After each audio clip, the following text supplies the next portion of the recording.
Ang dali lang pala ma-monetize sa YouTube. And yes, monetize na tayo!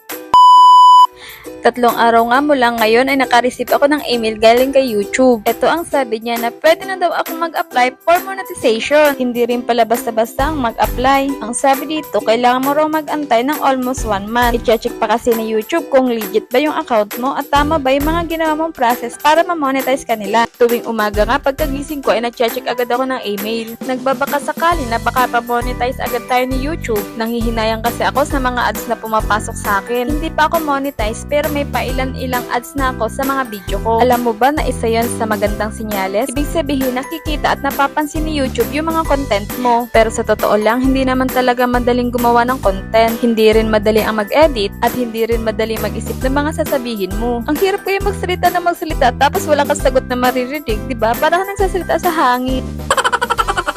Pero kung gusto mo yung ginagawa mo at masaya ka, ituloy mo lang yan kasi kung hindi man ngayon, malay mo bukas. Ngayong umaga nga sobrang saya ko. Sobrang saya ko sa pinadala sa aking mensahe ni YouTube. And yes, monetize na tayo! Nakakakilig yung hindi ko alam magiging reaction ko niyan. Natatai ako, na nasusuka, na ewan, basta halo-halo na yung pakaramdam ko. Tapos yung ngiti ko hindi rin mapawi, lagi na lang ako nakangiti. Habang kumakain, habang naguhugas ng plato, pati sa paglilinis sa kwarto, nakangiti ako sa pagwawalis at saka sa pagmamak.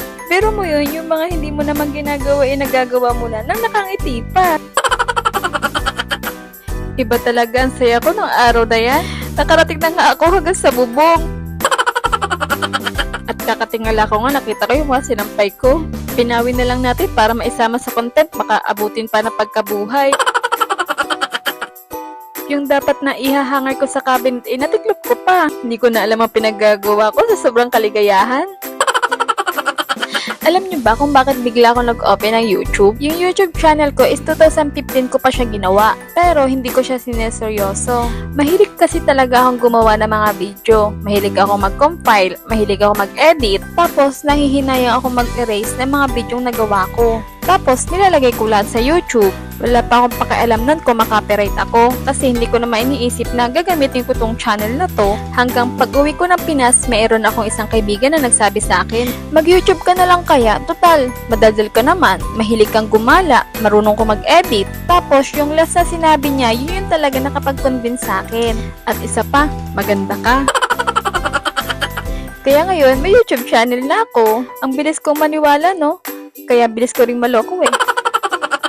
Sobrang daldal ko rin kasi yung hindi pwedeng hindi ako magsasalita.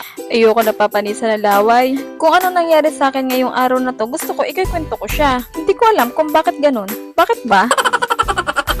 Hindi ko rin alam kung bakit ganun. Basta gusto ko lang sabihin sa inyo na monetize na ako. Sige na, bye-bye. May gagawin pa kasi ako. Antayin nyo ang part 2 para sa tutorial kung paano ako na-monetize. Kung hindi ka pa nakasubscribe sa aking YouTube channel, please subscribe and hit the notification bell para updated ka sa aking mga next video. Bye-bye!